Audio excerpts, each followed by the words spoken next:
Olá pessoal, tudo bem? Então vamos começar aqui a nossa aula número 2, né? Onde a gente finalmente vai começar a entrar na parte de modelagem. O modelo eleito pelo pessoal do Grupo Blender Brasil foi o Metal Gammon Amplified, que vai ser o primeiro modelo que a gente vai fazer nesse curso e eu espero que todo mundo consiga acompanhar. Esse curso ele é realmente para quem está começando ainda, mas eu espero que todo mundo tenha alguma coisa para aprender. Então, só recapitulando algumas coisas aqui em File, no Blender, né, Defaults, a gente pode criar um Save Startup File, que é como fica o Blender assim que a gente abre independente do arquivo, e tem algumas coisas que eu tenho por default no meu Blender, né, por definição, que vocês podem querer fazer também. Então aqui nesse menu eu sempre ativo aqui, já está ativado o Gizmo, que a gente vai utilizar para mexer as coisas. Quando tiver algum objeto, então se eu clicar a câmera você vê o gizmo aqui. Eu obviamente deleto o cubo inicial e vocês vão ver, né, que eu vou criar um cubo do zero e por que, que eu preciso criar o cubo do zero. E aqui a gente ativa as statistics, que são as estatísticas, que são essas estatísticas que são muito importantes para a gente poder controlar a nossa cena. Também vamos lembrar de controlar a nossa coleção, né? E aqui eu também já boto para vir por padrão os cycles com GPU. E lembrando, nas preferências em sistema, a gente pode ver em CUDA e OptiX, minha placa de vídeo que está ativada. Quem não tiver uma placa de vídeo NVIDIA, muda para CPU aqui, mas por enquanto a gente vai usar os Cycles. Talvez a gente veja o IV mais para frente, isso não vai ser muito importante no momento, né? Então, se vocês quiserem ver algumas das minhas configurações aqui, eu por padrão deixo 30 frames, isso também não é tão importante antes da animação. E voltando aqui para o menu de render o filme, eu deixo por padrão transparente, então eu não tenho que ajeitar isso toda vez, né? Aí uma coisa muito importante que a gente tem que mudar é o output, para quando a gente for salvar os renders, principalmente de animação, ele mandar para o lugar certo, por padrão vem no temp, que é a pasta temporária, e que não vai para lugar nenhum, né? Então, lembrando que isso aqui já vai incluir ser organizado com o projeto, né? Eu falei um pouco disso nos outros vídeos, mas só revisando. Quando eu crio um projeto novo, aqui vocês podem ver a pasta que eu vou usar. Eu tenho uma pasta de referências, eu tenho uma pasta para os renders, uma pasta para cenas e uma para texturas. Para abrir as nossas referências, eu vou usar um programinha chamado Quadro, que eu estou disponibilizando para vocês também para download, junto com as referências, no link do meu Google Drive. Tá bom? Então a gente pode até criar pastas depois, mas scenes ou cenas é onde a gente vai salvar os arquivos do Blender. Render são as imagens finalizadas que a gente vai gerar. Referências são as imagens de referência que a gente vai usar para criar o nosso modelo. E textures são as imagens que a gente vai usar para dar, né, textura, enfim, quando for criar os materiais do nosso modelo ao longo do curso. Então eu vou em Output, eu vou vir aqui em Metal Garurumon, que eu já tenho aqui, que eu salvei nos meus favoritos. Você é só quando você abrir uma pasta aqui no Blender, clicar nesse mais, ela vai vir para os seus favoritos, tá? Eu também posso empurrar ela para cima aqui. Eu vou deixar ela em cima por enquanto. Eu vou vir aqui em Render. Depois que a pasta está aberta, eu dou Accept. Eu vou ver aqui que ele está salvando no lugar que eu quero. Eu já vou salvar. E eu vou vir aqui na pasta Scenes. E eu vou salvar como, né, vocês botam o nome que vocês quiserem organizado.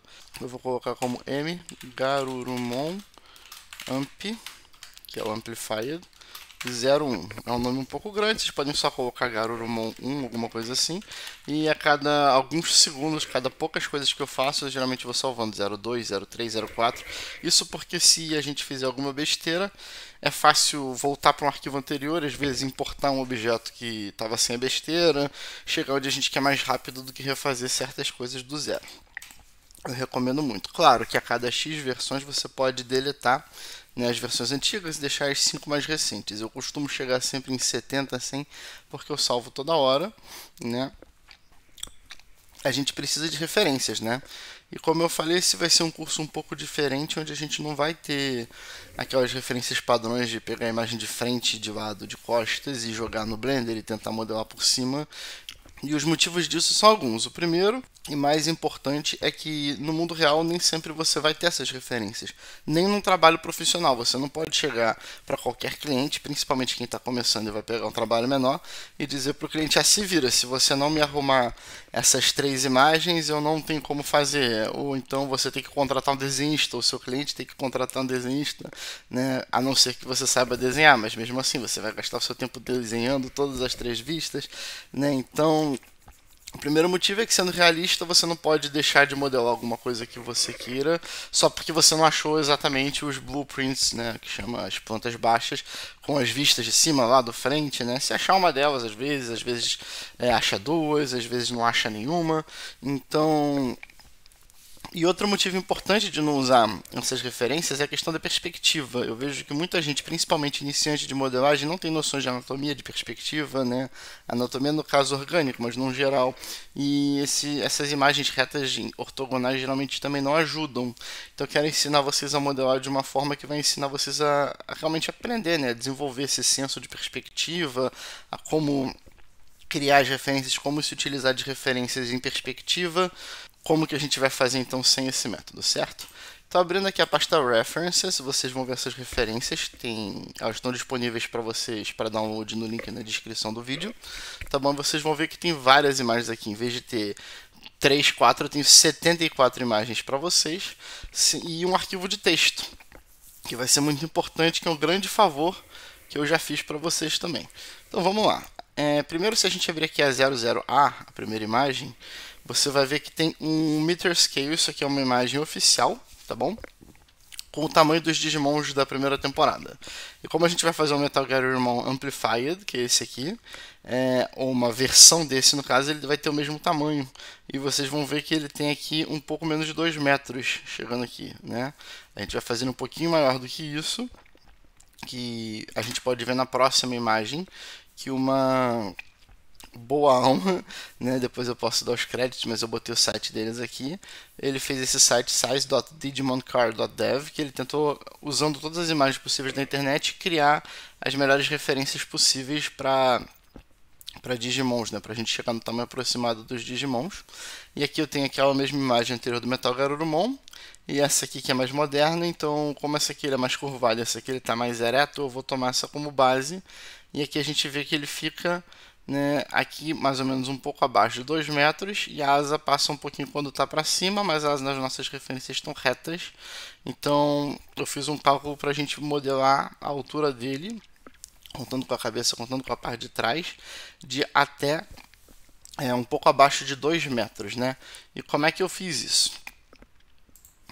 Abrindo aqui esse scale, a gente vai ver que a gente tem aqui um length, né, ou comprimento, width, ou largura, e height, ou altura. Esse número inicial em centímetros, tá, são as informações oficiais do bonequinho do Metal Garurumon Amplified, de onde a gente pegou basicamente todas as referências. Então, como a gente não quer fazer do tamanho de um boneco, a gente vai usar o boneco apenas como referência para fazer o modelo do que seria o Digimon, eu peguei a altura, que é a informação que a gente já tinha. Eu peguei aproximadamente 2 metros e dividi por 13,4 e tinha chegado em mais ou menos 15, só que tinha ficado um número quebrado. Então, como ele tem menos de 2 metros de altura, eu aproximei para 14,5, chegando em 194,3 centímetros, o que dá 1,94 m, né? Com esse 3 no final, não tem problema, o Blender aceita esse número, mesmo que ele não mostre. Uma vez que eu tenho esse 14,5, que é o quanto eu tive que multiplicar os centímetros da altura do boneco para chegar na altura que eu quero para o nosso modelo, eu só tive que multiplicar a largura e o comprimento por 14,5, chegando aqui em 4,524 para o nosso Y no Blender, ou para quem estiver querendo acompanhar esse tutorial no Maya vai ser o Z, 2,929 ou 2,93 no X, vai ser Blender e Maya, vai ser o X, e 1,943 metros de altura, que é o Z no Blender, ou o Y no Maya, né? E para que servem esses números, né? E aí que vem a questão interessante de proporções e perspectiva que eu falei. Então aqui no Blender, segurando Shift e apertando a letra A, sem soltar o Shift, pode soltar quando aparecer o menu, a gente vem para esse menu aqui de Add, adicionar, e Mesh, é uma malha, né, a gente vai adicionar um cubo, cube.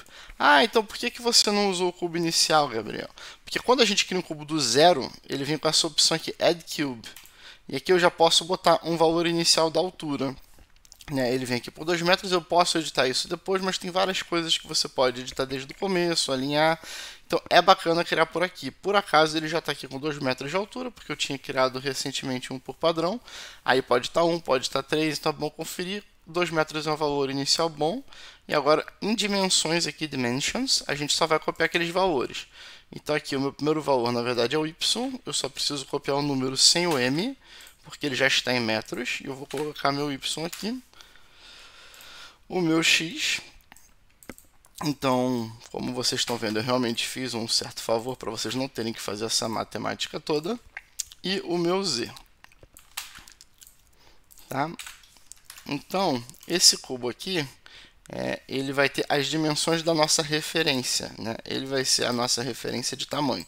Então, o nosso Metal Garurumon, apertando aqui o 3 do teclado numérico para ver de lado ortogonal, ele não pode passar, né? A cabeça tem que terminar aqui, o rabo tem que terminar aqui. Se eu olhar aqui de frente apertando 1, mesma coisa, as asas teoricamente tem que terminar aqui para o lado, né? Então, e obviamente a pata vai ter que estar aqui embaixo, vai ter que terminar aqui em cima. E essa limitação da gente saber que o nosso modelo vai ter que estar dentro desse cubo, isso ajuda a gente a ter uma noção de espaço, perspectiva. Ah, tá grande demais, tá comprido demais. As asas, como essas referências têm as asas meio dobradas, a gente vai poder, né, ser um pouco mais flexível. Mas para o modelo em si, principalmente a altura e largura, a gente sabe que vai ter que respeitar esse cubo. Então eu vou puxar ele aqui para cima, né? Vou ver se ele está bem aqui perto do zero. E aí apertando Ctrl A, eu tenho que apply, eu vou botar location e rotation, ou all transforms, mas eu gosto de dar location e rotation. Vocês vão ver que o gizmo foi para baixo e que passou a ser a origem desse meu cubo. Se eu aplicar o scale, isso aqui vai passar a ser 1, nesse caso não tem problema, né? E outra coisa importante é que ele está na mesma coleção da luz e da câmera. A gente não quer isso. Então eu vou apertar aqui M, com ele selecionado, vou mover ele para uma nova coleção, referência. Vou chamar de references. Ok?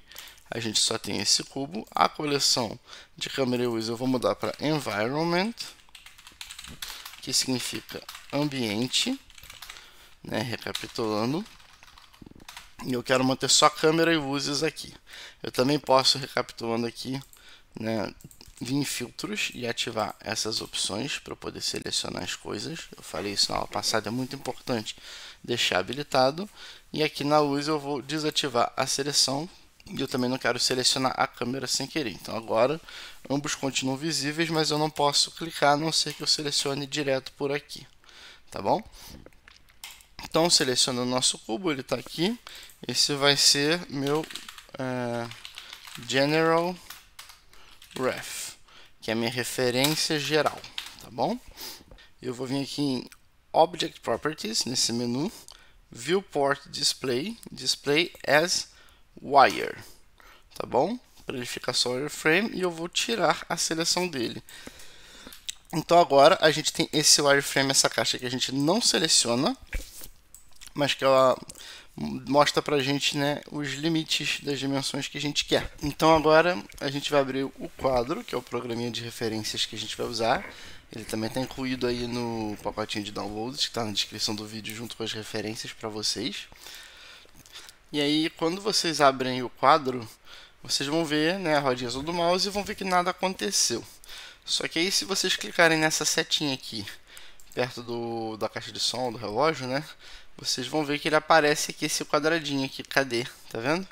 E aí é só clicar com o botão direito e eu vim aqui em Add Local Image, que é adicionar uma imagem local. Vocês podem explorar as outras opções, mas para o tutorial, principalmente a gente vai usar Add Local Image para adicionar. E Always on Top, que é o grande diferencial desse programinha, né? O que interessa pra gente. Então, por exemplo, se eu clicar aqui na imagem que tem o tamanho do Metal Garurumon, né? Vocês vão ver que fica um quadradinho aqui. Ele não tem bordas, mas ele tem perto da borda, eu consigo esticar, né, o espaço. E rolando o mouse, né, eu consigo dar zoom. E aí eu tenho, se eu clicar com o botão normal, eu arrasto a janela inteira. Se eu apertar com o botão do meio, eu mexo a imagem aqui dentro do quadrado. Então eu posso pegar aqui essa referência para a cabeça, por exemplo, se eu fosse usar, né? E aí, se eu clicar no Blender, obviamente, vai vir para a tela do Blender. Porém, se com a imagem na frente da tela eu clicar com o botão direito e botar o Always on Top, que é sempre no topo, na hora que eu clicar no Blender, ela continua aqui. Então eu estou aqui no Blender, ela continua, né? Então, para quem tiver dois monitores, pode usar o segundo monitor, jogar várias imagens, porque o quadro ele permite que eu vá adicionando várias imagens aqui, né? Então, se eu quiser adicionar essa aqui, por exemplo, ficou minimizada. É só clicar ali embaixo também, às vezes ela vem minimizada, é só clicar aqui, boto Always on Top nela também, e eu tenho as duas aqui na tela o tempo inteiro, né? E a gente ajusta o tamanho que a gente quer, e a gente pode ir arrumando. Então, estou mexendo no Blender, mas aqui ficou na minha frente, eu posso ir jogando para o lado. Não quero, né, olhar para a referência nesse momento. É só vir aqui com o botão direito, tirar o Always on Top, de todas que você quiser, e pronto. Ou posso deixar uma só, quero só essa agora com Always on Top, a outra não está sendo usada, na hora que eu for usar de novo, eu venho aqui Always on Top. E novamente, para quem tem um segundo monitor, pode deixar tudo lá de uma vez, né? Então, se a gente pegar essas duas imagens aqui que eu abri para dar o exemplo do quadro, a gente já pode ver um motivo interessante, né, da questão da perspectiva. A gente já pode ver uma coisa interessante, né, que eu estava falando sobre a perspectiva de não usar as imagens de referência, né, frente, lado, cima, que vocês até têm, né, meio que o frente e o lado de cima dentro dessas 70 e poucas imagens que eu mandei. Se quem quiser pode fazer isso. Inclusive, também vocês sempre podem carregar as imagens direto no Blender, ao invés de usar as referências do quadro, conforme funcionar melhor. Como a gente vai modelar usando perspectiva, que eu quero que nesse curso vocês aprendam o máximo possível as formas de modelagem mais independentes. Então, eu quero que vocês aprendam sempre a usar referências como essa aqui, mas que caso vocês só tivessem essa foto, vocês conseguissem realizar um bom modelo, né? Claro que o ideal é sempre você ter o máximo de referências possível, mas que ao mesmo tempo você não deixe de fazer nada porque você não tinha todos os ângulos possíveis e imagináveis, né? Até porque a arte você sempre vai poder ter suas liberdades artísticas, né? E dependendo do caso, sempre conversar com o cliente ou com quem for, no caso de uma arte profissional. Aqui mesmo, a gente vai usar o boneco de exemplo, mas eu quero modelar com vocês o Digimon como se fosse o Digimon mesmo, não um boneco. Então tem certas coisas que a gente pode alterar ao longo da modelagem, né? Por que eu disse que essas duas imagens são interessantes para a questão da perspectiva? Repara que essa imagem aqui de frente, no rosto dele, como é que eu sei o que tem para trás, o que vem para o lado? Então essa noção espacial que uma imagem ortogonal não passa para a gente, né? A gente só vai ter quando pega uma imagem que seria uma foto, né, de um modelo tridimensional, que é o boneco, onde eu posso ter a noção de perspectiva, até por como a luz está batendo, né? E perspectiva é uma coisa que a gente tem que ir trabalhando e é muito importante para quem vai trabalhar com 3D, com 2D, com qualquer tipo de arte visual, né? Então, muito vai vindo com experiência, tem muita tentativa e erro às vezes, quando você não usa, né, aquelas referências ortogonais, mas é justamente aí que é a questão. Se você ficar passando por cima da referência ortogonal, mesmo que o seu modelo fique perfeitinho, você não exercitou realmente, né, para sua mente, né, para o seu olho, para suas memórias musculares, como que você chegou naquela proporção. Você só passou por cima, né? Para quem mexe com animação, seria como se você sempre estivesse fazendo tracing, que é você animar, né? Você só está desenhando por cima de uma animação que já está pronta. Mas principalmente para quem está começando, eu acho uma forma mais honesta e mais eficiente começar direto pegando uma foto dessa aqui e a gente tentando ver. Por exemplo, eu estou vendo que essa pata da frente é mais fina que a pata de trás. Eu não preciso de outra foto para ver isso. Claro que a gente tem outras para confirmar, mas eu consigo ver daqui. Assim como essa pata tem que ser mais grossa do que a perna aqui no final, e a unha vai ser mais fina, e mais ou menos a distância da unha para o resto do pé. Então, conforme a gente for modelando, a gente vai vendo isso. E para isso que eu botei esse cubo aqui de referência para a gente também, que aí a gente vai sempre podendo jogar aqui dentro quando a gente terminar as peças. No começo a gente não precisa se preocupar muito com esse cubo, né? Só para a gente ter uma referência geral de tamanho, mas quando a gente tiver com o modelo pronto, ele vai ser um excelente guia para a gente ir ajustando para a gente ajustando de uma forma um pouco mais precisa, né? Se alguma coisa está desproporcional. Né? Como eu falei no começo, também nesse modelo em particular, como tem a questão da asa, eu não sei até onde a largura da asa foi considerada. Né? O que é bom para o nosso caso, faltar uma certa informação, isso vai ajudar a gente a ver quando o modelo estiver ficando pronto, se a asa foi incluída, se a asa não foi incluída, até onde, só a parte da asa, se ela foi incluída levantada, enfim. Eu acho que ela está inclusa aberta sim, mas a gente vai vendo, né? Então, por onde que a gente começa? Isso aí é uma coisa também bem legal. Na verdade, a gente não tem um certo. Se eu vier aqui nas minhas referências, eu posso ir abrindo mais fotos, né, para ver por onde eu quero começar. Por exemplo, da cabeça, a gente tem essas fotos interessantes aqui, a 22 e a 23, né? Eu olhei aqui na pasta, eu posso abrir normal se eu só quiser dar uma olhada rápida.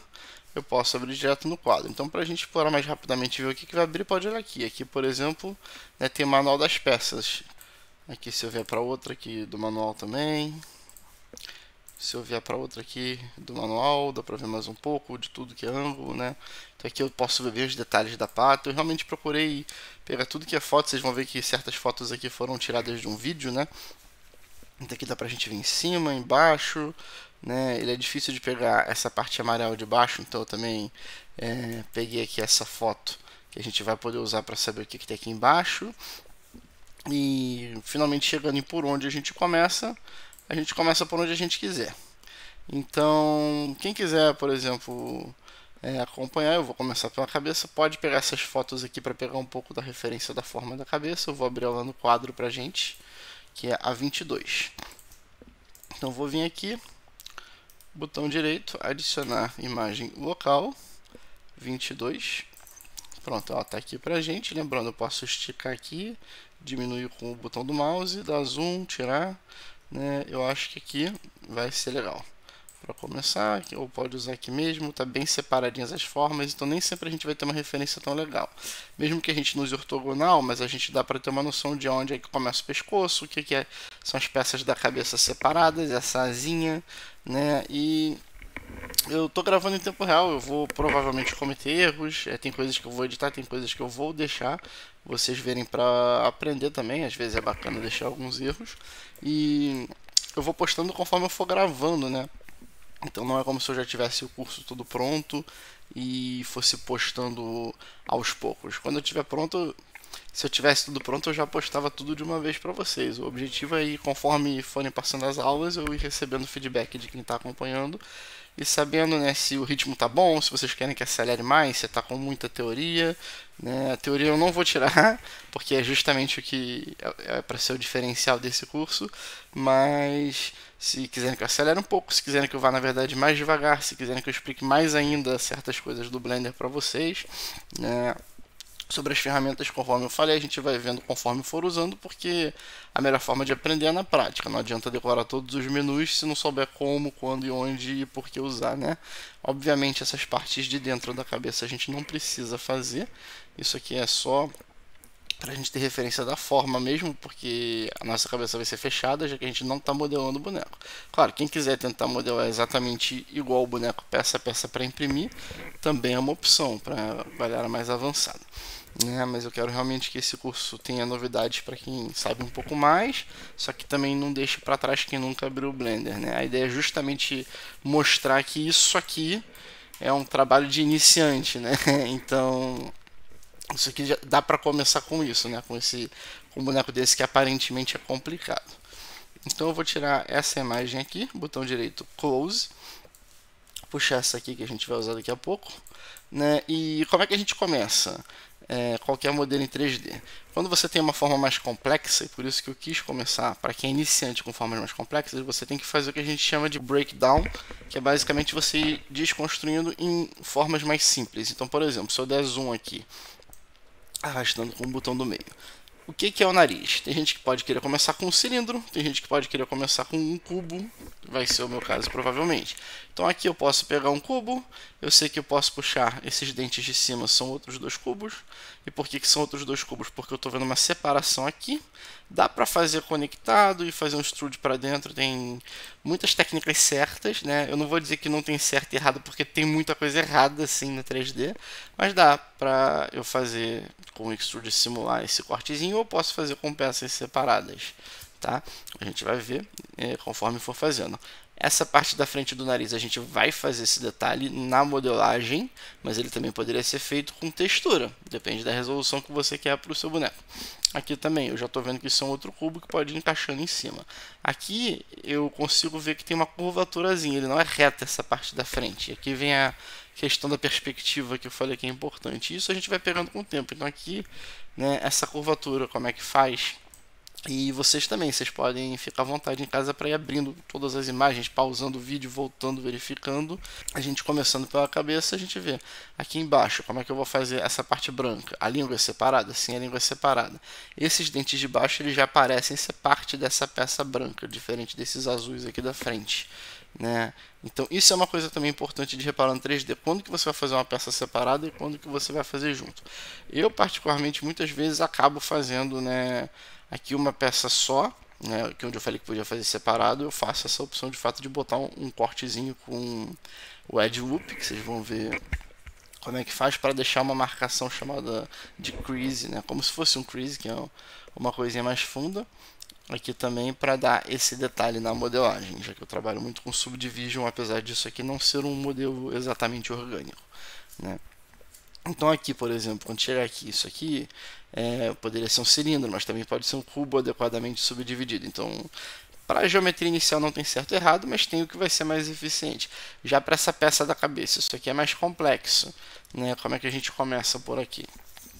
Então, para quem for acompanhar como eu vou fazendo, eu vou começar aqui criando um cubo, né? Eu vou abrir de volta aqui uma imagem que aparece ali mais de frente também. Lembrando que quem quiser carregar a imagem no Blender, quem não souber, vai acompanhando com o quadro. Depois eu vou mostrar também como é que carrega a imagem direto no Blender, botando ou como referência ou como textura num plano, né? Então aqui eu tenho uma imagem super de frente, aqui da cabeça, que a gente vê bem os detalhes, onde é que faz a curva. E se eu quiser uma mais intermediária também, né, que esteja algo mais gelado, eu posso ir passando aqui, né? Ó, essa aqui está muito parecida com a que a gente já tem ali em cima. Então talvez pegar essa aqui a 40. Vou abrir a 40 também. Fechei aqui, minimizei minha pasta. Vou vir aqui, botão direito, Add Local Image, 40. Posso dar o zoomzinho aqui, aqui ó. Vocês podem ver que isso aqui foi de um vídeo onde ele fez essa pintura customizada. Isso também é legal de vocês verem que as referências elas não têm a mesma cor, porque depois a gente pode dar a cor que a gente quiser, cada um pode fazer suas cores quando fizer os materiais. Então é o mesmo boneco, mas você vê que ele originalmente, vocês podem ver que originalmente ele vem com esse tom mais plástico, mais parecido com o do anime, e o moço que gravou esse vídeo, ele fez uma pintura customizada mais metálica, o que é dourado, ele botou uma coisa mais próxima de um prateado, na verdade, foi o estilo que ele quis dar e que vocês podem ver, né, opções. Então, certas coisas ele botou um tom mais roxo, né? Então a gente pode espalhar essas imagens. Eu gosto de usar um monitor só, tanto porque é como eu estou acostumado, quanto para vocês poderem ver que dá, né? Porque eu sei que principalmente aí no Brasil o pessoal gosta de inventar umas regras, umas desculpas para si mesmo. Ah, eu não posso fazer porque eu não tenho 2 monitores. Ah, eu não posso fazer porque eu não tenho a placa de vídeo mais cara do mercado. Já falei, já ensinei ou no podcast ou na aula anterior como resolver a questão de memória para quem tem computador mais fraco e ir fazendo aos poucos. Então, por exemplo, cria aqui Mesh Cube, né? Vou começar a modelar o nariz. Terminei de modelar a cabeça, começou a ficar pesado. Desativa a visualização da cabeça e vai para a próxima parte. Ah, mas depois eu vou ter que visualizar todo mundo. Sim. E aí você tem aqui o modo de wireframe, e esse modo habilitado aqui, que fica sempre tudo cinza, que economiza a memória. Você vai habilitando o que pode, ajeitando as proporções, e talvez você nem possa habilitar tudo no viewport ao mesmo tempo, se o seu computador for muito fraco, o que hoje em dia é bem difícil, diga-se de passagem, desde que você não coloque nesses últimos 2 modos que são de render, né? O terceiro aqui é de pré-visualização, que ele sempre usa o Eevee, né, o motor do Eevee, e o terceiro, no nosso caso, vai estar usando o Cycles, que já é um modo de pré-visualização do render, né? para quem está acompanhando a configuração igual a que eu fiz no começo da outra aula. Então aqui eu vou puxar esse cubo, por enquanto eu não vou me preocupar com esse cubo todo aqui. Eu poderia até jogar aquela imagem de fundo, né, que tem ele preto e branco ortogonal, mas eu quero justamente que a gente desenvolva a questão de perspectiva juntos e aprenda que tudo dá para ajustar no Blender, tá? Então mesmo quem já tem experiência com escultura e pensa, ah, mas você vai fazer tudo com polígono, como é que eu vou fazer para ajeitar depois, quando tiver mais high poly, não sei o que, vocês vão ver, não tem problema nenhum, eu sempre começo com a poligonal e só vou para uma escultura se precisar muito de alguma coisa que eu não consiga fazer com a textura diretamente, ou com os detalhes na própria modelagem, até porque, né, já cansei de repetir aqui, a gente não está fazendo um ser humano alguma coisa mais orgânica, ainda é um bicho completamente digital. A coisa mais orgânica que tem seria a pata e essa parte de baixo da boca, né? Enfim, vamos lá, finalmente começar a brincadeira. Então, para adicionar o cubo inicial aqui, Shift e A, né? Segura o Shift e aperto A, vai aparecer aqui o menu de Add, adicionar. Então quem quiser lembrar A de adicionar, o Blender tem essas lógicas nos atalhos dele. Por isso que é um pouco diferente dos outros softwares. Mesh significa malha, e eu vim aqui em Cube, que é um cubo, e adicionei esse cubo, né? E aí apertando o S, você aperta e solta, eu vou ter minha ferramenta de Scale, que significa escalonar, ou seja, mexer com tamanho, né? E aí, dependendo de onde meu mouse está, né, vai ser mais fácil ou mais difícil de controlar. Então, se eu puxar para perto do modelo, ele vai diminuindo, se eu puxar para longe, ele vai aumentando. Se eu clicar com o botão normal do mouse, ele vai manter minha transformação, e se eu apertar o botão direito, ele vai cancelar. Se eu me arrependi, se eu tinha esbarrado no S sem querer, sempre que você esbarrar em alguma coisa do mouse, é só clicar com o botão direito. Então, sempre que eu for usar um atalho do mouse de movimento, também é bom ver a distância da tela que eu estou aqui. Quanto mais para o meio da tela eu tiver, mais fácil vai ser de controlar. Então aqui, se eu apertar o S, ó, tem todo um controle do mouse. Mas se eu tiver com o mouse aqui pertinho e apertar o S, para diminuir já vai ficando mais difícil de controlar. Para aumentar eu vou ter um controle maior. Então, dependendo do que você quer fazer, é melhor você botar mais longe ou mais perto do seu objeto mouse antes de apertar o botão. Outra coisa também, só revisando, depois que eu aperto S, eu posso apertar o Z para mexer só no eixo Z, o X para mexer só no eixo X, o Y para mexer só no Y, e se eu quiser dois eixos, eu seguro o Shift e o eixo que eu não quero. Então, Shift Y vai mexer só no X e no Z, Shift Z vai mexer só no X e no Y, e Shift X vai mexer só no Z e no Y, tá bom? E o Gizmo, para quem ativou, do jeito que eu ativei, eu tenho a rotação, que são essas linhas, né? Eu tenho a translação, que é o movimento, que é nas setinhas. Eu tenho esses quadradinhos que são já de escala, já em eixos específicos, né? Então, aqui também, se você clicar em qualquer parte aqui cinza, ele vai rodar em qualquer eixo. Tem que tomar cuidado quando for rodar de que a linha do eixo que você quer mexer está acesa.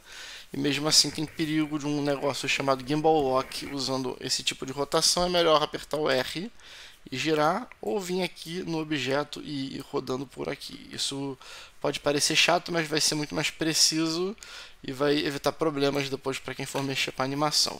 Modelagem não precisa se preocupar tanto, né? Então, aqui eu vou apertar o S e vou diminuir, né? E vou olhar aqui, parece, né, mais esticado do que isso aqui. Como é que a gente vai trabalhar a questão de perspectiva?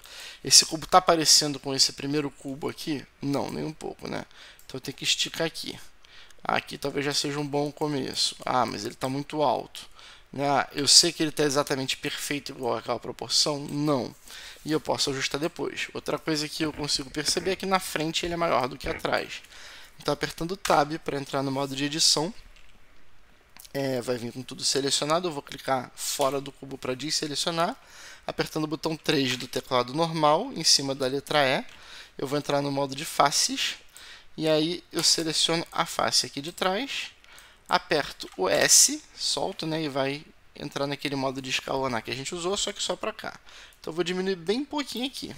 Ah, mas Gabriel, depois você viu que você diminuiu demais quando começou a mudar o resto. Não tem problema, eu seleciono de novo essa face, aperto S e aumento. Como eu falei, a gente sempre vai podendo trabalhar. Ah, estiquei demais, está desproporcional. seleciono a face da frente e eu posso mexer aqui com a setinha, né, para frente e para trás à vontade. Ctrl Z se eu quiser desfazer, se eu já tiver soltado o mouse. Se eu ainda tiver com o mouse segurando, o botão direito cancela, sem soltar o botão que estava sendo utilizado, né? Ou para mover é o G com o Y, é aquele eixo aqui de para frente e para trás do Blender, né? Seria o Z do Maya.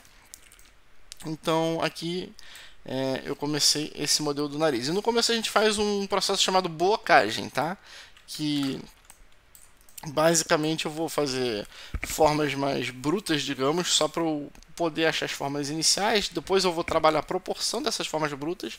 E aí, quando eu ver que as coisas estão encaixando, a gente vai começar a conectar uma peça na outra, ver o que vai fazer junto, o que vai fazer separado. Nesse caso, realmente não tem certo ou errado. Eu posso, por exemplo, dar um extrude aqui, se eu quiser uma coisa para frente. E eu posso, por exemplo, dar um extrude, que eu aperto a letra Edge Extrude, puxei e eu fiz, né, um extrude é uma palavra que eu realmente não sei traduzir, eu fiz uma extrusão. E aí, se eu segurar o Ctrl e apertar o R, é um atalho para inserir o Edge Loop. Conforme eu for passando o mouse, ele mostra onde vai ser. Aí, depois que eu clicar, eu posso arrastar, eu só clico e arrasto, e depois eu clico de novo para confirmar, tá bom? Se você clicou e arrastou sem querer, você quer que ele confirme, mas na posição inicial, bem no meio, é só apertar o botão direito. Ele vai ficar bem no meio certinho aqui, tá? Depois você pode mover ele, porque a gente ainda não mexeu com as UVs, mas isso mexeria nas UVs. Então, aí nesse caso, tem uma certa ordem para você não perder tempo trabalhando à toa. Então, se eu vier aqui, eu posso mover ele bem para perto, segurando 3 e segurando o Alt dessa vez, né? Quer dizer, apertando o 3 para ir para o modo de faces. Se eu segurar o Alt e clicar numa face, eu poderia pegar um loop, mas vocês estão vendo que é difícil selecionar exatamente o loop que eu quero, né? Ele está pegando aqui pelo lado e o que eu quero são só esses. Então eu seleciono um e eu posso, segurando o Ctrl, ele vai seguir o que eu estou fazendo. Ele seguiu pelo outro lado, não tem problema, pelo menos é o caminho que a gente quer seguir. Agora eu vou segurar o Shift e selecionar só a última face que falta, que é essa aqui, para mostrar para vocês que eu poderia dar um extrude aqui, apertando E, solto com o botão direito. Agora eu vou apertar o S para mexer ele para dentro e vocês veem que quando eu sair eu tenho aquela marca como se fossem duas peças, mesmo sendo uma peça só, que é o exemplo que eu dei para, no caso de quando for fazer esses dentes, se a gente não quiser fazer a peça separada na hora, esse aqui é um jeito de você ter esse efeito de que está separado, mesmo se eu aplicar um modificador de subdivisão, que a gente vai ver depois. Então esse é um exemplo já de técnica de modelagem quando precisar dar detalhe em algo até low poly. Nesse pedaço do nariz a gente não precisa, eu só fiz para mostrar para vocês mesmo, tá? Assim como eu poderia ter feito um outro cubo e depois conectado nesse. Isso a gente vai ver depois, a gente vai fazer muito essa coisa de fazer peças separadas e conectar uma na outra. E quando a gente quiser fazer uma peça que a gente já sabe que vai conectar, é só eu entrar no modo de edição do meu objeto, e aí se eu segurar o Shift e apertar o A, o que eu adicionar aqui já vai ser considerado pelo Blender como parte do mesmo objeto. Se eu tiver no modo de objeto, Object Mode, cada objeto novo é um objeto separado, mas eu posso juntar eles, selecionando os dois ao mesmo tempo, né? Então se eu segurar aqui Shift, apertar o A, adicionar um cubo, vou diminuir aqui para a gente ver que é outra coisa, botar ele afastado. São dois objetos separados. Quando eu apertar o Tab com o som selecionado, a gente vê que o outro não está no modo de edição. Aliás, o Blender até permite que eu selecione os dois e entre no modo de edição de ambos, mesmo eles sendo objetos separados. Mas um vai estar amarelo, o outro vai estar laranja, né? O amarelo é o último selecionado, que quando a gente for mexer com parenting, que é de ligar as relações de um objeto no outro, que está amarelo vai ser sempre o pai, né? Parent. Em inglês, parent não significa pai, significa pai ou mãe, né? Então o Blender não é sexista, mas enfim, com os dois selecionados, se eu apertar Ctrl J, aí não vai importar a relação de parentesco, vai virar um objeto só. Você vê que os dois ficaram com o mesmo contorno, e aí quando eu selecionar um, teoricamente selecionou o outro, na prática isso aconteceu porque agora eles são o mesmo objeto, tá? Eles sendo o mesmo objeto, se eu deletar, por exemplo, essa face, né? Apertei X, delete, né? Deletar faces. Porque o X em muitas culturas, tipo a japonesa, ele é o de é o botão de cancelamento, né? Então, isso lembra cancela, aperta o X, né? O X seria para cancelar, o V seria para confirmar. Então, selecionei essa face e deletei também. Você vê que eu tenho um buraquinho aqui e outro aqui. Então, apertando 2 para o modo de Edge, se eu segurar o Alt aqui e clicar numa Edge, que é uma aresta, eu selecionei todas aqui. E com as nossas estatísticas, eu posso ver que eu tenho 4 selecionadas das 24 que eu tenho na minha cena. Se eu vier aqui, segurando o Shift e o Alt, e selecionar esse Edge Loop, eu segurei o Shift para não desselecionar o outro. Eu tenho 4 de um lado, 4 de outro. O Blender entende isso como paralelo, porque são exatamente a mesma quantidade de edges e uma de frente para outra, não tem um ângulo esquisito. Eu aperto o botão direito do meu mouse e eu posso vir aqui em Bridge Edge Loops e olha só, ele conectou. Então quando eu tirar aqui o Tab, é a mesma coisa de que se eu tivesse feito Extrude num objeto só. Então, nesse caso que eu falei que não tem de certo ou errado quando você está modelando, você pode ir conectando seus objetos. Tá? Para quem não quiser conectar tão diretamente, se quiser ir face a face, é só selecionar uma face, segura o Shift na outra face, verifica que só tem 2 arestas selecionadas, é muito importante essa estatística, apertou F de face. Né? Então vocês repararam, S é o de Scale, que é o de escalonamento, o E que faz o Extrude, o F que liga as faces. Então o Blender ele segue muito, ele tenta seguir muito a lógica da função que está sendo executada com o atalho. Né? Então eu vou deletar essas faces todas aqui. Se eu selecionar assim com esse quadrado, eu não estou selecionando tudo. O Blender por padrão só vai selecionar o que eu estou vendo. Se eu quiser garantir que eu estou selecionando tudo, no modo de edição, eu aperto segurando o Alt, aperto Z de zebra, e aí eu vou ver que ele ficou meio transparente. E no modo de faces ele ganha esses pontinhos para cada face, para não ficar confuso, saber exatamente qual face eu estou selecionando. Também, por exemplo, aqui onde a gente deletou e ficou um buraco, eu sei que não tem uma face porque não tem mais um pontinho aqui, porque não tem nada. Né? Então ele é bem... Então o Blender ele é bem nosso amigo na questão da visualização. Agora sim, eu posso selecionar todas as faces de uma vez, segurar o X e deletar. Vou tirar a transparência para garantir que eu não selecionei nada que eu não quero. E voltar aqui para a gente voltar a fazer o que estava fazendo no nosso nariz, né? Então aqui eu vou apertar o 3 para ver de lado. E aí eu vi uma coisa interessante, que eu tinha rodado muito a minha câmera, então onde eu achei que era a frente do meu modelo, na verdade eram as costas. Como é que eu vou corrigir isso? Muito simples. Entrar no modo de edição, apertar o 1. Tá? Eu poderia simplesmente rodar o modelo, mas eu não quero. Se eu selecionar aqui, eu selecionei o outro lado? Não. Tem que lembrar da transparência, né? Então, na mesma visão, se eu segurar Alt e Z, antes de selecionar, vocês podem testar se está transparente, apertando e alternando, ou olhando aqui.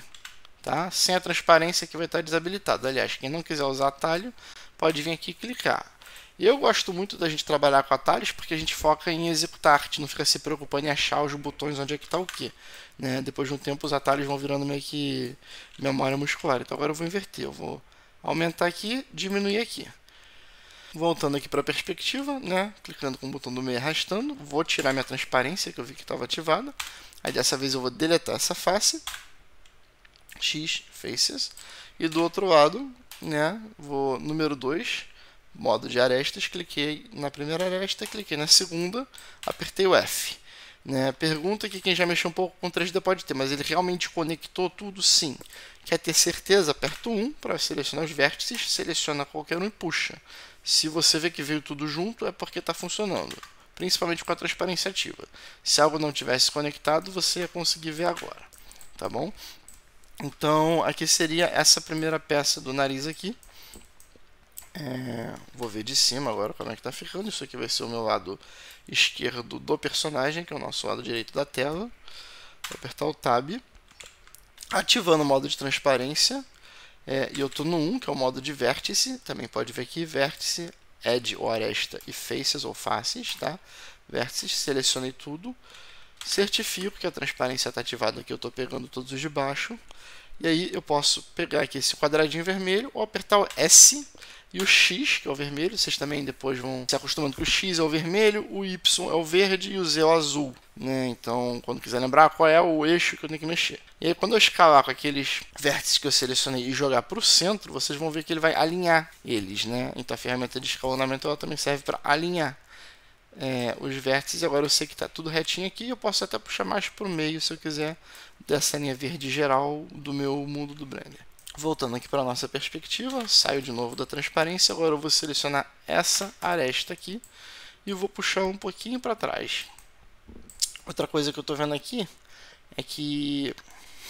Outra coisa que eu já estou vendo é essa deformação, essa curvinha aqui, né? Então eu já posso começar a trabalhar nela. Então tem gente que poderia fazer até um cilindro e tentar encaixar aqui.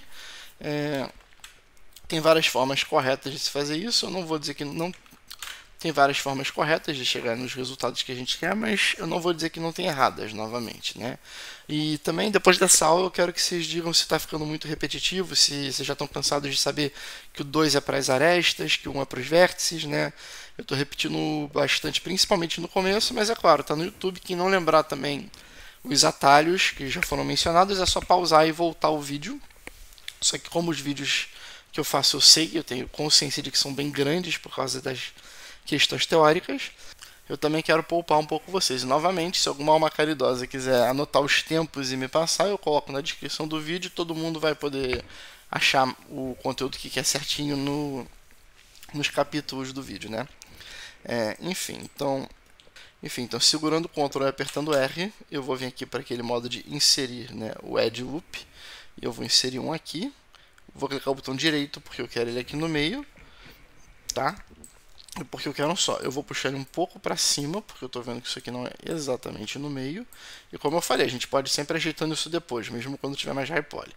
Agora eu vou selecionar essa única aresta e vou puxar um pouquinho para o lado. Tá vendo como é que está um pouco mais parecido? Depois a gente vai ver a questão do Subdivision Surface, que é um dos modificadores que a gente mais usa no Blender, ou pelo menos, né?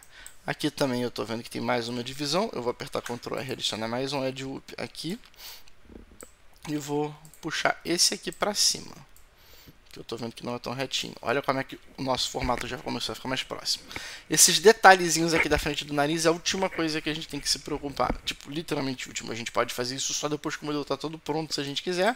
A gente poderia fazer agora, né? Mas é aquilo. A gente também vai decidir se isso vai ser feito com textura ou com modelagem ao longo do processo, né? Outra coisa que eu estou vendo aqui também não é retinho. Então eu vou selecionar as faces. Agora eu já vou parar de repetir um pouco os atalhos e puxar aqui para frente. Aliás, desse ângulo pode até parecer que não está tão reto aqui essas arestas, mas então é só girar a câmera e ver que está certinho sim. Então, repara como é que eu estou usando o meu olho, né? A minha experiência de vida para ver, né, com as referências o que é mais para frente, o que é mais para trás. Posso selecionar só essa aresta aqui, puxar um pouco para frente, ver se ela me atende. Sim, está atendendo, parece que está um pouco mais fluido, né? Aqui ao longo ele parece bem reto por enquanto, então eu não vou mexer. Então aqui a gente já tem a nossa primeira parte do nariz, né? Então agora eu vou vir aqui para o lado ortogonal e vou tentar medir mais ou menos como que saem esses dentinhos e se tem mais alguma coisa para cima. Que eu estou vendo, parece pelo lado que talvez seja um pouco mais para cima. Então eu vou, né, ativar a transparência. Como eu disse, agora eu vou começar a não repetir tantos atalhos. Vou alinhar mais ou menos aqui. Não precisa ficar tão retinho por enquanto, mas vamos dar uma ajeitadinha. Alt Z para tirar a transparência depois que eu ajeitei minha seleção, né? Então sempre verifica se você está com a transparência só quando você quer. E então, como vocês estão reparando, a gente vai gastar bastante tempo nesse modelo e pode ter gente pensando, poxa, você fala pra caramba e é um modelo complexo, quantas horas vão ser? Esse é um dos motivos desse curso, desse tutorial, que é justamente vocês verem quanto tempo pode levar, principalmente no começo e principalmente enquanto você está aprendendo a teoria ao longo do processo, para fazer um modelo bacana. Mas eu garanto para vocês que é muito mais válido vocês terem um modelo legal e bem feito do que, fiz um modelo, acho que tá aqui, vou fazer uma coisa completamente diferente agora. E eu vejo muita gente aí no grupo do Blender Brasil fazendo isso. Todo dia posta um modelo diferente, nenhum deles tá aquela cara de finalizado super profissional. Então é um conselho muito genuíno. Eu sei que tem gente que pode achar que está exercitando fazendo vários modelos diferentes, mas é um exercício muito mais útil e interessante, pelo menos para quem quiser seguir o caminho mais profissional ou para quem quiser ter uma satisfação pessoal artística a longo prazo. Pega o modelo, foca, leva o tempo que você precisar e termina. Isso também é um exercício psicológico, na verdade, que muito artista às vezes está no meio de um modelo, já enjoou e já viu outra referência, está louco para começar o próximo. Então, ao invés de você abandonar o atual para começar o próximo, tenta usar isso como meta. Tipo, eu só vou poder começar o próximo quando eu terminar esse, dá um gás e termina, né? Eu estou vendo que no centro parece que esses dois vértices aqui, se eu selecionar só os dois sem selecionar o do meio e der o scale diminuir um pouquinho aqui, vai começar a dar um formato mais orgânico, né? Então essa peça aqui está praticamente pronta para blocagem. Inclusive isso aqui poderia ser só um cubo de referência. Depois que a gente acertar as medidas todas, a gente poderia fazer um outro cubo e fazer todos os detalhes nele. Isso vai ser decidido ao longo do curso, tá? Mas enfim, uma das coisas mais importantes que eu quero com esse curso, resumindo, é que vocês aprendam o que é um modelo realmente pronto do começo ao fim, o tempo que se leva, né? E vocês realmente conseguirem aprender a depois fazer o de vocês. Aqui o dentinho, como não é uma live, não vai ter como eu consultar vocês sobre se a gente vai fazer separado ou junto. Então, para fins de aprendizado, a gente vai fazer junto. Eu vou dar o Ctrl R para a gente gerar um edge loop. E vou botar ele bem perto aqui. E isso pode mexer um pouco com a gente na hora das subdivisões depois, então isso vai ser bacana. Vou criar outro aqui, tá? E aí eu vou fazer esse primeiro dente. E para o segundo dente eu sei que eu vou precisar de mais dois edge loops. Então quando eu apertar Ctrl R da próxima vez, lembrando que é bom estar aqui no 2, que é o modo de arestas. Aí o Ctrl R vai me dar aqui o edge loop, né? Para esse aqui, quando eu clicar nele, eu já sei que vão ser dois por dentinho, eu já vou botar aqui dois. Ele já vai me dar os dois. Eu posso escalonar eles aqui. Vocês podem ver, isso pode mexer no nosso modelo. E aí eu vou puxar eles aqui, porque a gente sabe que vai ficar bem perto um do outro dente. Ó, aqui ele já pode começar a desalinhar o meu modelo. Tá? A gente vai ajustando isso. Como eu falei, tudo é ajustável no Blender. Então vocês veem que essas linhas estão menos retas, porque foram mais perto do final aqui. E essas estão mais retinhas. Essas que a gente adicionou depois. Isso é bem fácil de resolver. Eu posso simplesmente selecionar esse vértice e esse aqui. E puxar para trás se eu quiser. E esse aqui também. Se eu não quiser fazer desse jeito, seguro o Alt, né, com o modo de arestas. Vai selecionar o meu edge loop. Vou pegar o verdinho aqui, que é onde está desalinhado, e alinhar ele. Ah, mas ficou essa coisa torta. Desde que eu tome cuidado e puxe ele de volta, ele vai ficar certinho. Qual é o problema de fazer assim? É que você pode acabar jogando ele onde você não quer, com interseções. Então, realmente, você vai ter um controle maior apertando um para os vértices e puxando, né, só o que você realmente precisa para fazer os dentinhos. Aqui eu já vou afastar um pouco. Então, se desde o começo eu vou cuidando da minha topologia, isso vai me economizar muito tempo depois. Aqui eles não têm tanta distância, que eu estou vendo os dentinhos, então aqui também não precisa ter. Vamos diminuir a distância desses edge loops. Aqui. Então, tem coisas que vocês vão ver eu fazendo vértice a vértice, tem coisas que a gente vai selecionar o edge loop inteiro, segurando o Alt e puxando. Tá? E quando a gente mexer vértice a vértice, também é legal olhar aqui, que pode já começar a desalinhar. Então a gente já vai puxando e já vai ajustando para o nosso modelo continuar bonitinho, né? Esse é outro motivo para fazer com calma. E dá para diminuir esse espaço depois. Vamos começar o dentinho aqui dele, né? Eu vou selecionar então aqui essa face. Segurando o Shift eu vou selecionar essa. E como a gente tem um espaço, eu já posso usar as outras também. Selecionei as duas. Vou apertar o E de Extrude, vou puxar aqui para baixo. E aí, depois que já está pronto o meu Extrude, eu vou empurrar aqui para o lado. E talvez a gente nem precise dessas faces aqui de baixo. Como eu falei, eu vou realmente mostrando para vocês o processo inteiro, tá? Então agora eu não gostei de como ficou isso, eu posso deletar essas, eu posso dar Ctrl Z e fazer o Extrude só da face de cima. ou eu posso apagar isso aqui e reconectar tudo. Vai dar menos trabalho nesse caso. Dá Ctrl Z, desfazer o meu Extrude. Vou selecionar só essas duas aqui e vou dar Extrude só com elas. Beleza. Tá aqui. Agora, quando eu puxei essas aí, ele gerou isso aqui, que é onde a gente vai ver o dentinho. Pegar as duas, outro Extrude aqui para baixo. Vou dar um zoom out para ver, né, a proporção. Qual é a distância que eu acho que está o dente da boca. Né? Já puxo para o lado aqui, para fora. Não posso puxar para o lado. Aliás, vou puxar assim. E vou esticar aqui com o azulzinho para ele já ficar reto embaixo. E agora, apertando 1 e ativando o modo de transparência. Tomo cuidado para selecionar só os vértices que eu quero. Né? Quem tiver com medo, é só ir girando a câmera.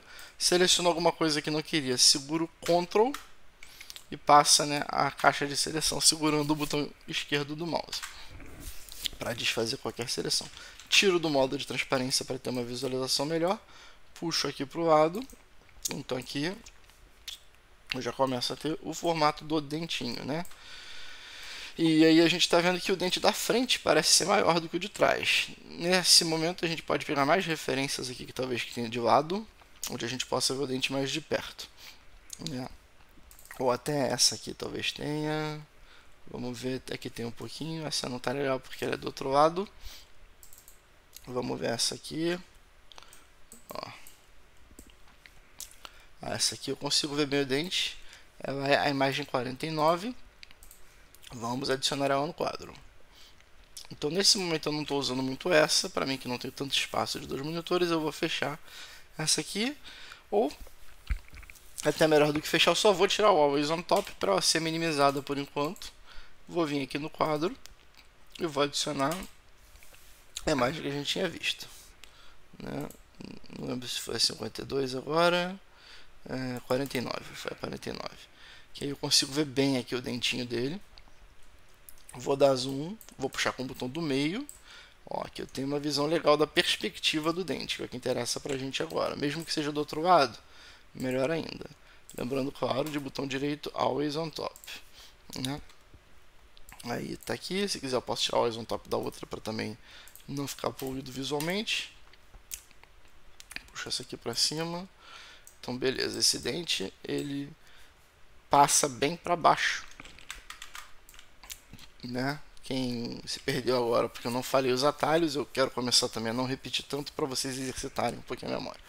Né? E aqui dá para ver bem a proporção deles. Então aqui de lado nesse caso vai ser mais fácil. Transparência para eu garantir que está acontecendo tudo certo. Aliás, vamos ver, ó, o outro lado está ficando diferente aqui. Vale a pena eu selecionar os vértices do outro lado. Para quem quiser ir direto para o outro lado sem a transparência, é o Ctrl 3, tá? O Ctrl inverte. É que eu já vou começar a ajeitar. Aquilo que eu falei, a gente tem que sempre ir verificando a nossa topologia o mais cedo possível. Claro que tem gente aí mais avançada que pode dizer, dava para ter feito isso de uma forma mais rápida, mais eficiente. Sempre tem, não tem problema. Então agora eu vou vir para esse lado onde a gente começou, vou apertar o 1, né? Vou ativar a transparência, vamos ver aqui os vértices que eu quero. Eu quero esses do meio aqui. Eu quero aumentar o dente da frente enquanto eu diminuo o de trás. Olha que legal. É aquilo que eu falei que a gente sempre pode ajustar. Então, para esse tipo de caso, por exemplo, talvez seja mais fácil a gente que está começando com a modelagem poligonal do que para quem começa com a escultura. Aqui eu já posso aproveitar e puxar um pouquinho esse dente para cima, que ele parece que ele é menorzinho, né?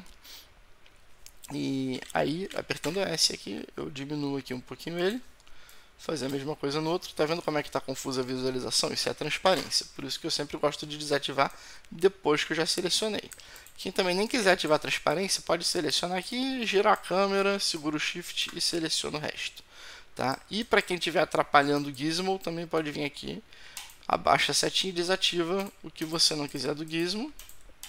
Ou pode até desativar direto na setinha, mas isso vai te tirar outras ferramentas também. Eu não recomendo. Eu gosto de ter o Gizmo sempre ativo e eu consigo me virar em volta dele. Tá? Então vamos lá. Aqui eu também vou diminuir. Ó. Posso usar esse Scale. Posso usar o S. Formou aqui o dentinho. Vou dar uma afastada. Agora eu não preciso dessa imagem. quero ver essa aqui. Aliás, uma coisa que a gente não tem feito, e eu já gravei bastante, é perigoso, é que eu não tenho salvo. Vamos lembrar de salvar. Ctrl Shift S. Se antes ele era o meu Metal Gear Garurumon Amp 01, agora eu vou salvar como 02. Sempre que eu salvo com uma versão diferente, porque eu já fiz bastante coisa. Normalmente eu não demoro tanto para salvar, mas como eu estou aqui falando, a gente vai lembrando. Lembrando que esse detalhe do cortezinho do dente a gente não precisa fazer por enquanto, até porque depois a gente pode mudar de ideia e querer fazer o dente como objeto separado. Mas a gente repara que tem a questão da perspectiva aqui, onde o dente é mais larguinho, né? Aqui no meio. Então, aqui eu vou ter mais um edge loop pra gente aqui se divertir. E aí eu vou pegar aqui esse vértice e esse aqui. Dessa vez eu não estou usando a transparência, tá vendo? Porque eu não quero selecionar os vértices que estão do outro lado. E aí eu vou esticar aqui um pouquinho. Já vai começar a ter aquele formato ali do dente.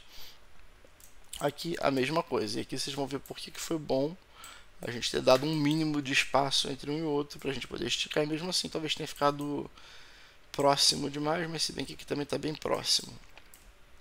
Diminuir esses aqui no contraste. Lembrando que dessa vez eu não estou ativando a transparência justamente para não selecionar o que está do outro lado do nosso modelo. Né? E aí vocês veem aqui, eu posso ter que ajustar de novo agora as arestas aqui em cima para ficar mais alinhada com a minha topologia atual. Então isso é uma coisa que a gente vai sempre mexendo, tá? Aqui também eu posso ser mais um edge loop aqui, ó. Como eu usei 2 da última vez, ele ficou como 2. Quando eu clicar com o botão direito para cancelar, é só voltar aqui para 1. Ficou um só. O próximo já vai ficar um só, então aqui. Né? Isso aqui, se eu segurar o Alt e selecionar, ele seleciona todo o loop. E aí eu posso controlar um pouco mais, né, a espessura do dentinho.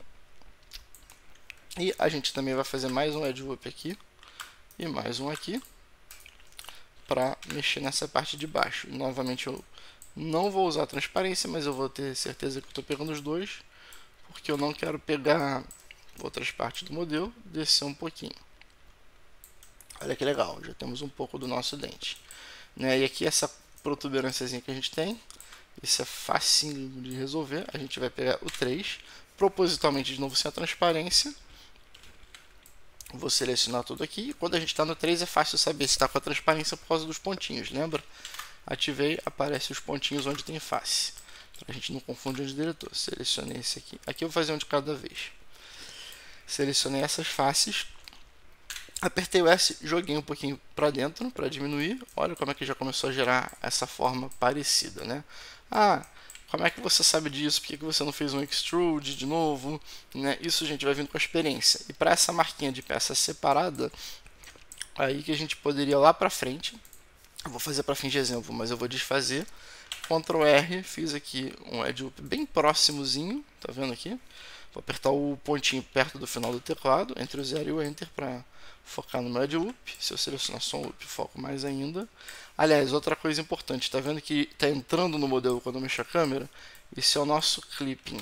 Tá? Eu vou sair do modo de edição aqui para poder vir aqui em View. Talvez funcione no modo de edição também, funciona. É. Então o Clipping Start, é legal a gente mudar para 0.001. E esse aqui é bom aumentar de 1000 para 10.000. Então agora eu tenho que dar um zoom maior se eu quiser realmente entrar no modelo. Tá? Vocês podem ir ajustando conforme a vontade de vocês, eu recomendo esses valores. Então aqui, quando eu criei esse edge loop, se eu apertar o 3, segurar o Alt e selecionar, se eu conseguir selecionar aqui o meu... Tá aqui, eu apertei o 3 para vir para o modo de faces, né? Segurando o Shift eu vou selecionando face a face. Depois que eu já selecionei pelo menos duas, aí eu posso tentar segurar o Alt e selecionar a próxima. Nem sempre funciona para as faces, mas o Ctrl funciona para selecionar pelo menos algumas de uma vez e guiando elas sem ter que fazer uma a uma. Seguro o Ctrl, venho, seguro o Ctrl, venho. A última eu gosto de fazer com o Shift, tá? Selecionando essas. Se eu der um, depois que eu selecionei as faces, se eu der um Extrude agora, cancelei com o botão direito a movimentação do Extrude, apertei o S e diminuir. Quando eu sair do modo de edição, Aqui a iluminação talvez não dê para ver muito, mas ele ficou como se fosse uma pecinha separada, né? Que é essa marquinha preta. Então isso que eu falei que a gente poderia fazer com o Extrude, ao invés de fazer a peça separada de fato, né? Já que esse dente de fato vai ficar grudado aqui. Mas eu vou desfazer isso por enquanto, porque eu realmente não sei se essa nossa decisão vai ser final, ou se toda essa peça que a gente fez talvez sirva só de referência para a gente fazer o dente de fato depois, tá? Então agora eu vou selecionar de novo essas faces e eu posso selecionar essas também dessa vez. Eu só quero puxar um pouquinho para fora, que eu estou achando que ele é mais grosso ali. E assim como eu acho que ele é mais grosso ali, eu também acho que ele tem um pouquinho mais aqui para dentro. Então eu vou puxar esse edge, vamos ver se vai funcionar. Selecionei esse e esse. Vamos puxar para cá. Acho que está funcionando. Agora eu vou nos vértices mesmo, selecionei esses, não quero a transparência. Selecionei esses aqui, dá para selecionar todos eles ao mesmo tempo, porque eu estou sem a transparência. Puxar um pouquinho para cá, tá? E lembrando, tá grosso demais, tá fino, isso aqui a gente pode ajustar à vontade na nossa modelagem poligonal, tá? Segurando o Shift para selecionar mais de um, ó, a gente vai dando forma. E olha quanto tempo a gente está gastando só nesses dentinhos, só nessa parte do nariz, né? Mas aí vocês veem como que a gente está realmente tomando cuidado para chegar aonde a gente quer. Então, tipo, poxa, eu fiz o modelo, mas não chegou onde eu queria porque eu sou iniciante. Não. Eu sempre falo isso, eu vou repetir muito. 3D é uma arte que não é questão de dificuldade, é questão de tempo e paciência e dedicação. Então, quanto mais você se dedicar, quanto mais tempo você investir realmente praticando, e praticando de forma eficiente, né, que é você realmente saber o que está fazendo, né, mas você vai evoluindo. Também não adianta abrir o Blender todo dia e ficar fazendo um extrude de um cubo sem referência, gastar 10 anos fazendo isso e dizer que tem 10 anos de experiência, né? Então aqui acho que está bom por enquanto esse dente e essa parte do nariz. Agora a gente pode começar a ver como é que a gente vai fazer o resto do rosto. Essa aula eu acho que já está muito grande para o começo, né? Eu acho que ninguém estava esperando uma aula tão grande só para chegar nesse comecinho. Aliás, eu já falei isso acho que no meu podcast, mas uma curiosidade é que mesmo sem botar o modificador de subdivisão que muita gente deve ter aprendido em tudo que é tutorial, se eu clicar com o botão direito e vier em Shade Smooth, ele dá uma arredondadinha. Para esse caso aqui do que é menos orgânico, isso talvez não seja tão interessante, né? Mas se a gente quiser ver a subdivisão de fato, a gente vem aqui nessa ferramentinha que são os modificadores, né? Os modifiers. E aqui tem Add Modifier, lembrando que a gente tem que estar em Object Mode, que é o modo objeto, tá? Para ver esses modificadores direito, senão ele vai brigar com a gente no modo de edição. E aí eu vou vir aqui em Subdivision Surface, que é a subdivisão da superfície, né? E aí o Viewport é o que a gente está vendo aqui, e o Render é o que vai aparecer no Render. Se eu apliquei esse modificador, aí sim vai fazer toda a diferença eu vim com o botão direito e mudar para Shade Smooth. Olha como é que ele ficou bem mais reto, sem eu ter que subir muito o nível. Eu normalmente deixo no 2 os dois. E aí aqui, se eu vier para o modo de edição, vocês vão ver que eu ainda vejo tudo quadrado. E aí eu posso escolher de acordo com essas opções. Se eu ativar esse triângulozinho aqui, mesmo no modo de edição, eu vou ver ele em Wallpoint como ele está, mas já com a subdivisão. E também o contrário, se eu desativar o primeiro e também desativar o segundo, enquanto eu estiver no modo de edição eu vejo tudo quadrado, e quando eu sair do modo de edição que eu vejo ele arredondado, né? Então, por exemplo, aquilo que eu tinha feito antes de encaixar o loop aqui, né? Eu vou fazer rapidinho porque eu já fiz antes.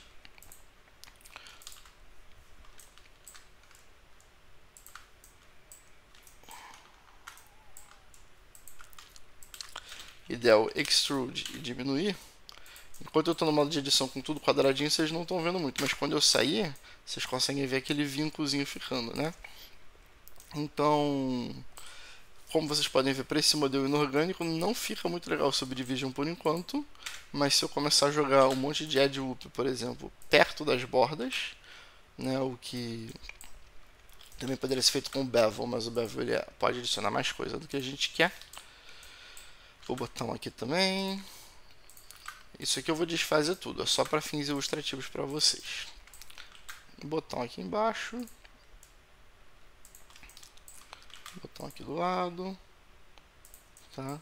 Então isso aqui vai deixar a gente com muito mais fácil do que precisa por enquanto, mas quando eu sair você vai ver que ele vai ficando bem mais delineado onde a gente quer. Então, até para fingir ilustração, eu vou ativar aqui esses dois botões para a gente já ver ele redondo. E quando eu adicionar um edge loop aqui no meio e for puxando, você vai vendo como ele vai ficando menos arredondado onde tem o edge loop. Mas olha como é que isso pode gerar às vezes umas marcas que a gente não quer. Então tem que saber quando utilizar isso. Então eu vou desfazer tudo isso aqui.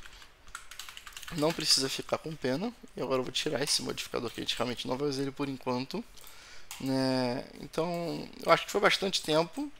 Vamos encerrando essa primeira aula de modelagem por aqui. Até porque eu realmente vou precisar do retorno de vocês para a gente prosseguir, onde a gente vai continuar o resto da cabeça na próxima aula, né?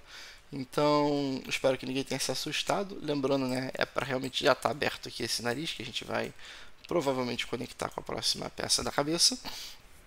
Eu vou salvar agora Ctrl Shift S como 3. Eu estou salvando muito pouco, gente. E isso aqui você sempre pode manter só os 5 mais recentes, mas eu recomendo fortemente sempre salvar com um númerozinho diferente, para caso a gente faça alguma coisa errada aqui e só viu lá na frente, eu tenho como abrir a versão anterior, às vezes até separar só o que eu quero que estava melhor na versão anterior e depois importar na minha versão mais atual. Então é isso. Fico no aguardo dos comentários de vocês, com o feedback, se vocês querem que eu vá mais rápido, se vocês querem que eu explique mais alguma coisa ao longo da aula, né? Se vocês estão com alguma dúvida, por que a gente está fazendo desse jeito. Eu acho que ficaria demais, né? O vídeo já está bem longo, sem explicar tudo, cada coisinha de teoria, de porquê polígono, porquê quadrado. Enquanto a gente está modelando, como vocês puderam perceber, vai levar um bom tempo para a gente terminar esse modelo e vai valer muito a pena, eu garanto a todos vocês. Mas, então quem for tendo perguntas mais individuais, fica à vontade para perguntar nos comentários do vídeo. E como sempre, claro, quem não quiser ficar se expondo com perguntas públicas, pode ir lá no meu Facebook e mandar mensagem privada que eu sempre que puder respondo. É isso aí, gente. Boa noite. Espero que... ou bom dia, boa tarde. É isso aí, gente. Então espero que vocês tenham gostado. E vejo vocês na próxima aula ou no próximo podcast.